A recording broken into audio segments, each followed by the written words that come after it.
అన్ని అనుభవించారు.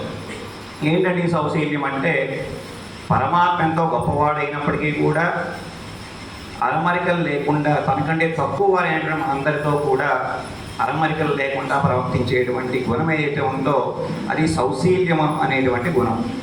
మరి ఆళ్వార్లు ఈ దశకంలో ఆర్జవ గుణాన్ని అనుభవిస్తున్నారు. ఏంటంటే ఆర్జవము అంటే ఇది కూడా పరమాత్మ త్రికరణ శుద్ధిగా అంటే మనోవాక్కు కాయముల చేత జీవుల యొక్క ప్రవర్తనకి తగ్గట్టుగా తన యొక్క ప్రవర్తనని మార్చుకుంటూ జీవులతో కలిసి ఉండేటువంటి గుణం.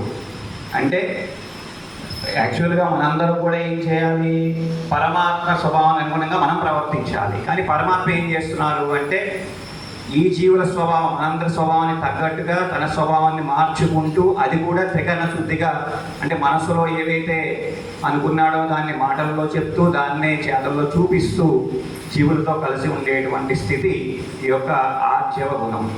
మరి